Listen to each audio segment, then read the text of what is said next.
warahmatullahi wabarakatuh. Perkenalkan, nama saya Septiadi Rahman. Kami dari Universitas Iksan Sidinten Rapang ingin melakukan wawancara kepada Bapak yang berjudul tentang penerapan sila keempat terhadap pemilihan secara langsung. Yang pertanyaan pertama, menurut Bapak, apa ancaman terbesar yang Anda lihat terhadap penerapan sila keempat Pancasila dalam pemilihan secara langsung? Terima kasih. Kalau intinya kami dari pihak TNI selalu siap mendukung apa yang menjadi kebijakan pemerintah dan selalu mengamankan apa yang menjadi kebijakannya. Karena apa? Ya kami sendiri dari TNI ini merupakan bagian dari pemerintahan. Kemudian Panglima tertinggi kami juga Bapak Presiden, makanya setiap apa yang menjadi kebijakan pemerintahan pasti akan kami laksanakan dan kami akan amankan.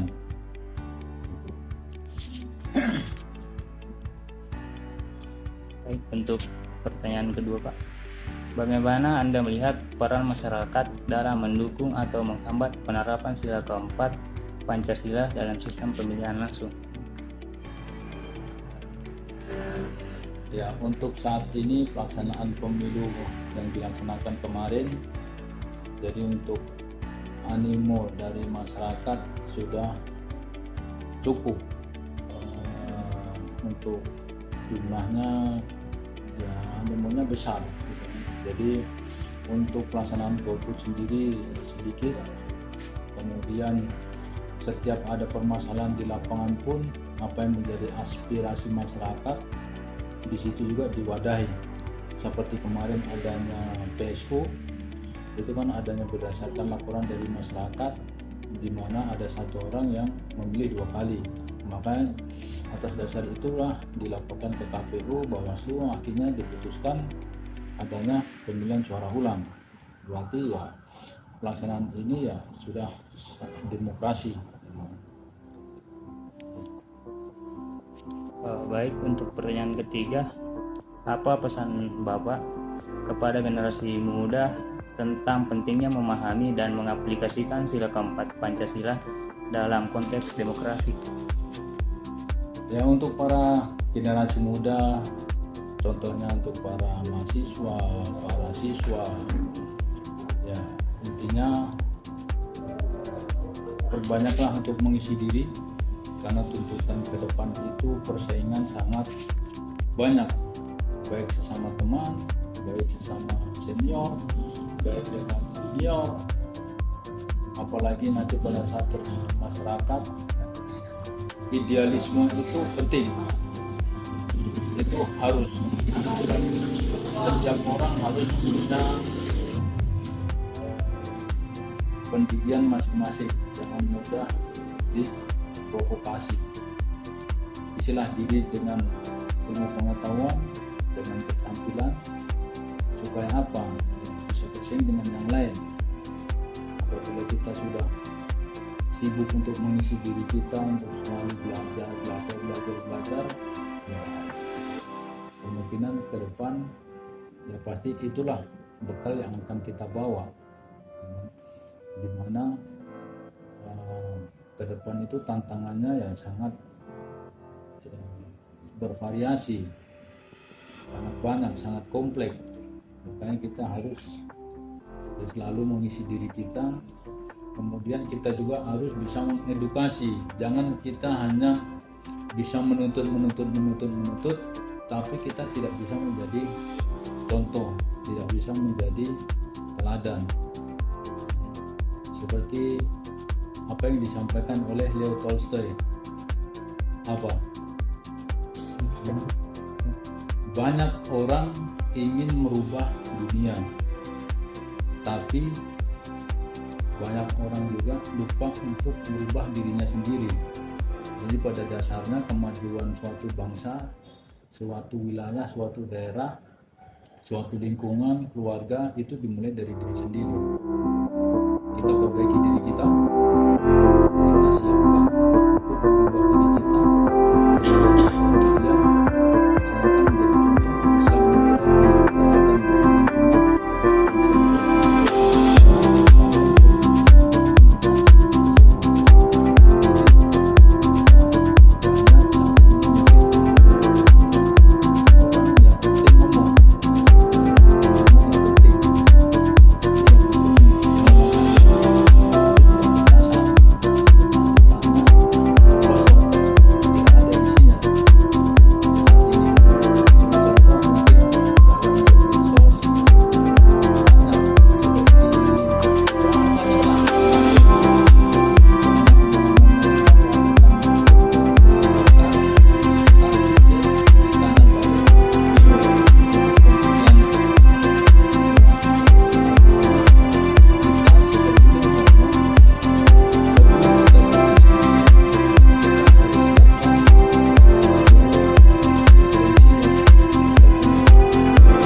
tidak salah-salah bertindak, bersikap supaya kehidupan itu adil, yang kita nilai dimulai dari mana? Dari diri sendiri. Adil itu dapat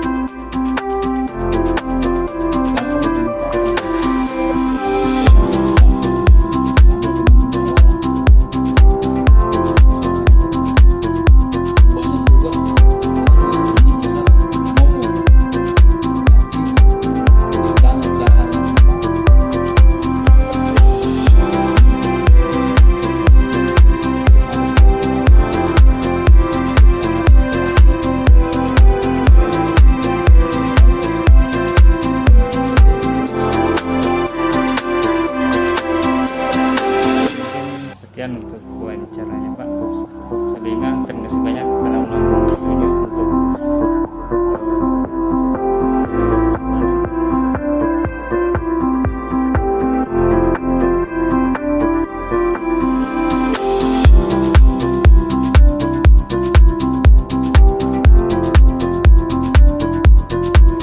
Assalamualaikum warahmatullahi wabarakatuh. Perkenalkan, nama saya Rasmia dan di samping kanan saya namanya Nur Halisa. Kami di sini bertugas untuk mewawancarai salah satu mahasiswa dari kampus Universitas Iksan yang kebetulan adalah kampus saya sendiri. Dan di samping kiri saya adalah salah satu mahasiswa Unisan, ya, namanya Rindi Melani. Rindi, maaf ya. Untuk mempersingkat waktu, kita mulai dari pertanyaan pertama. Menurut Kak Rindi, apa ancaman terbesar yang Anda lihat terhadap penerapan sila keempat Pancasila dalam pemilihan secara langsung?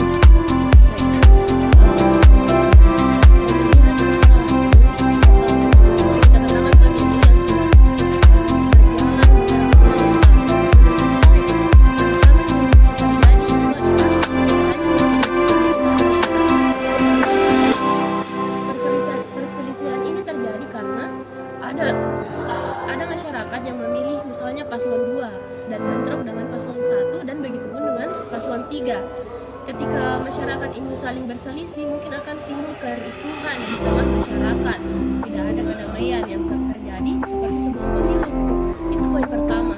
Bisa terjadi perselisihan di antara masyarakat.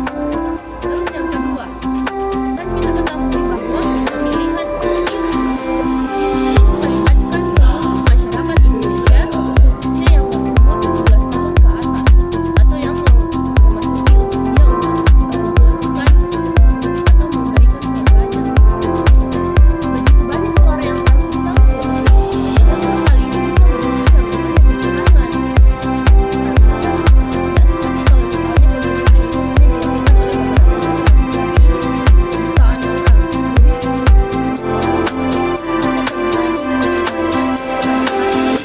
Nantinya begitu, itu menurut saya. Baiklah, dilanjut dari pertanyaan kedua. Bagaimana Kak Rindi melihat peran masyarakat dalam mendukung atau menghambat penerapan sila keempat Pancasila dalam sistem pemilihan langsung?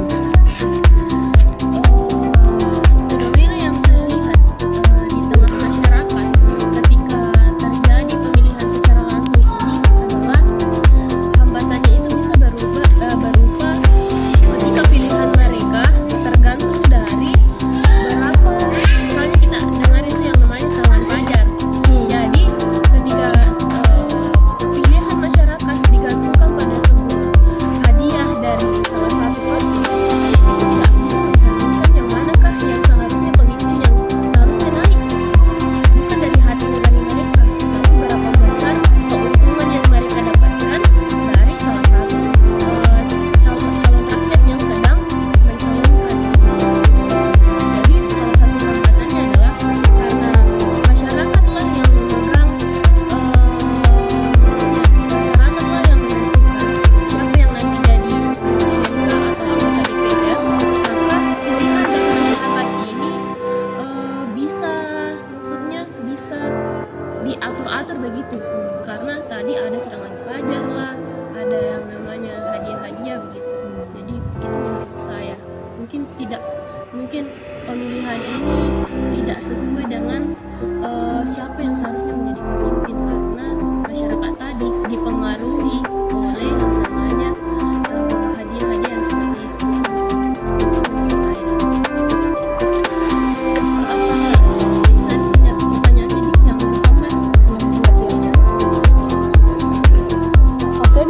dilanjut dengan pertanyaan ketiga. Apa pesan Kak Rindi kepada generasi muda tentang pentingnya memahami dan mengaplikasikan sila keempat Pancasila dalam konteks demokrasi? Dalam konteks demokrasi berarti setiap masyarakat itu berhak untuk menentukan jalannya pemerintahan untuk masa depan, di mana masyarakat itu berpartisipasi dengan keteraturan di negara kita. Berarti dan salah satunya peran kita adalah tadi memberikan suara ketika terjadi pemilihan umum. Berarti sebagai generasi muda hendaknya kita memberikan suara terbaik. Maksudnya kita melihat pemimpin yang manakah yang sebenarnya bijaksana, pemimpin yang manakah yang sebenarnya pantas atau layak untuk memimpin negara kita. Karena ada filosofinya begini, ikan itu kalau misalnya kita mau beli toh, kalau sudah jelek nih kepalanya atau kayak merah nih matanya, jelek sama itu ke bawah, jelek sama itu badannya, ekornya ke bawah. Jadi kalau pemimpin tak itu sudah jelek, maka tunggu nih negara tak itu akan buruk nih ke bawah-bawahnya, entah itu sampai kepada bupatinya atau aparat-aparat pemerintah lainnya. Jadi betapa pentingnya ketika masyarakat itu memilih pemimpin yang terbaik dari yang terbaik, bukan seperti dari yang terburuk begitu. Jadi kita harus memilih dengan bijak demi kebaikan bersama, yaitu negara kita sendiri. Itu menurut saya. Oke. Itu saja yang ingin saya wawancarai. Terima kasih. Assalamualaikum warahmatullahi wabarakatuh. Waalaikumsalam warahmatullahi wabarakatuh. Perkenalkan, nama saya Rismianti Putri dari kampus Universitas Ihsan Sidenrengrapan. Saya akan mewawancarai Bapak. Pertanyaan saya, menurut Bapak apa ancaman terbesar yang Anda lihat dalam sila keempat Pancasila secara langsung? Menurut saya adanya politik uang sebelum pencoblosan ya. Misalnya sogokan dari caleg atau calon legislatif kepada masyarakat agar bisa memilih dia, begitu. Pertanyaan kedua, bagaimana Anda melihat peran masyarakat dalam mendukung atau menghambat penerapan sila keempat Pancasila dalam sistem pemilihan langsung? Menolak atau menghindari sogokan dari calon legislatif tersebut, atau juga bisa memilih sesuai hati nurani atau kinerja caleg tersebut, gitu. Pertanyaan ketiga yaitu, apa pesan Anda kepada generasi muda tentang pentingnya memahami dan mengaplikasikan sila keempat Pancasila dalam konteks demokrasi? Pesan saya untuk generasi muda, pilihlah pemimpin yang baik untuk bangsa kita ke depannya. Assalamualaikum warahmatullahi wabarakatuh. Waalaikumsalam warahmatullahi wabarakatuh. Kami dari kampus Universitas Ihsan. Perkenalkan, nama saya Adnan Andae dan teman saya Rismianti. Saya akan mewawancarai Bapak mengenai tentang ancaman terbesar yang Anda lihat terhadap penerapan sila keempat dalam penilaian secara langsung. Terima kasih. Assalamualaikum warahmatullahi wabarakatuh. Terkait dengan perpolitikan yang ada di Indonesia secara umum dan di Sidra khususnya, terkait dengan pemilihan langsung itu memang kewenangan terbesar di tangan rakyat. Jadi siapapun yang diinginkan rakyat, itulah yang jadi. Cuma persoalannya sekarang kita lihat fenomena yang ada di politik, khususnya di Sidrap itu politik uang semakin merajalela. Artinya yang punya uang yang berkuasa. Saya kira seperti itu kondisi untuk pemilu yang kemarin 2024. Pertanyaan kedua, bagaimana Bapak melihat peran masyarakat dalam mendukung atau menghambat penerapan sila keempat Pancasila dalam sistem pemilihan langsung? Sebenarnya tidak ada masyarakat yang menghambat pemilu. Cuma kita sebagai pelaku politik, dalam khusus ini orang politik, orang partai, mestinya kita diharuskan sebenarnya sering-sering komunikasi ke bawah. Jangan di kantor saja, jangan di rumah saja. Jadi kebanyakannya komunikasi sama mengajari masyarakat, kasih evaluasi seperti ini kondisi, seperti ini kondisinya, ini yang harus kita laksanakan. Sebenarnya masyarakat sebenarnya mau diedukasi sebenarnya secara garis besarnya. Karena kebanyakan juga masyarakat ini menilai anggota DPR itu kalau sudah terpilih itu jarang turun ke bawah. Makanya dia sebagian pragmatisme juga modelnya. Artinya siapa yang kasih, siapa itu yang dia pilih. Untuk pertanyaan ketiga, apa pesan Bapak kepada generasi muda tentang pentingnya memahami dan mengaplikasikan sila keempat Pancasila dalam konteks demokrasi? Ya, pesan saya secara garis besar nanti adik-adik yang akan menjadi tongkat kepemimpinan untuk kedepannya. Karena kami yang sudah tua insya Allah akan tergantikan dengan yang muda-muda. Jadi secara kesinambungan tongkat kepemimpinan akan beralih juga ke adik-adik seperti dia. Jadi penting juga itu adik-adik mempelajari namanya politik. Karena kebijakan itu ada di politik. Siapapun yang masuk kalau mau mengubah kondisi harus terjun di politik untuk mengubah itu. Saya kira seperti itu. Terima kasih Pak Nahar, anggota Dewan Kabupaten Sidendreng Rapang, Dapil 3 Demokrat, atas waktunya yang diberikan. Assalamualaikum warahmatullahi wabarakatuh. Waalaikumsalam warahmatullahi wabarakatuh. Assalamualaikum warahmatullahi wabarakatuh. Perkenalkan, nama saya Nurhalisa dengan teman saya Adnan. Ingin mewawancarai salah satu tenaga pendidik SMA Negeri 2 Sidrap dengan tujuan tentang demokrasi sistem pemilihan langsung masih relevankah dengan sila keempat Pancasila. Baiklah, kami akan mulai pertanyaan pertama. Menurut Bapak, apa ancaman terbesar yang Anda lihat terhadap penerapan sila keempat Pancasila dalam pemilihan secara langsung? Pandemi. Sebagaimana kita ketahui bahwa 1 tahun yang lalu Indonesia bahkan dunia ya terancam atau terdampak dari pandemi. Segala sektor baik dari ketahanan, pangan maupun wisata itu semua kena dampaknya. Semua menjadi boleh dibilang tidak ada kegiatan sama sekali. Kedua adalah ancaman cyber. Ya. Kita tahu negara Indonesia juga itu boleh dikatakan banyak sekali hackernya. Nah, salah satu contoh yang bisa menghambat ketahanan nasional itu pada saat pemilu, situs dari KPU itu sendiri sempat disamarkan atau di-spam pada saat pemilu berlangsung di Indonesia. Terus ancaman berikutnya itu adalah bencana alam, ya, yaitu bisa saja bencana alam seperti yang baru-baru terjadi di daerah Kabupaten Sidendreng Rapang.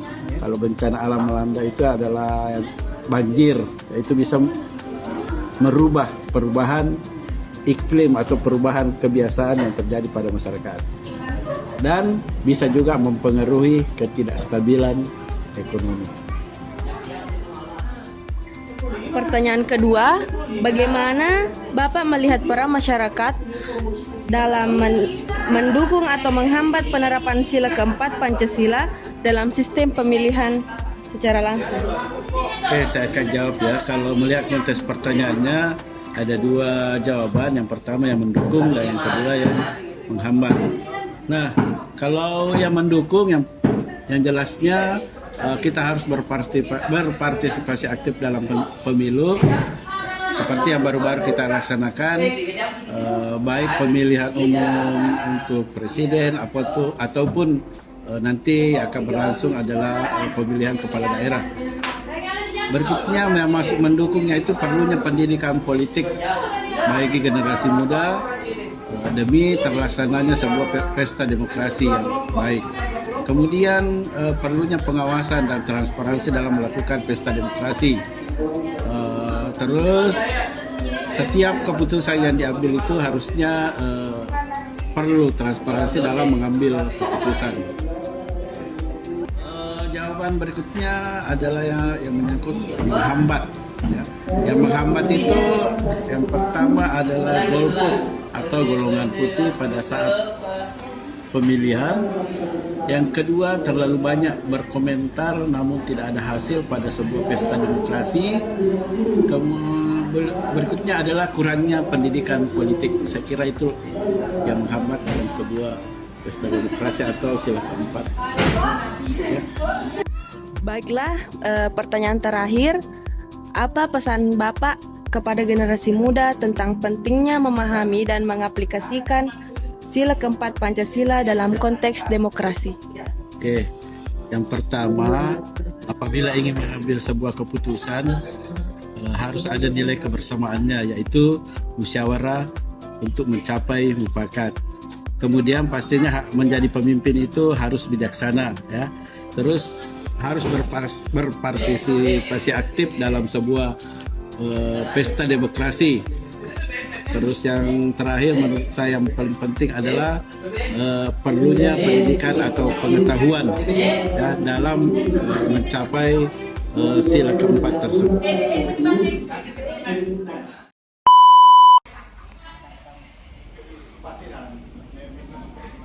Pertama kira muka.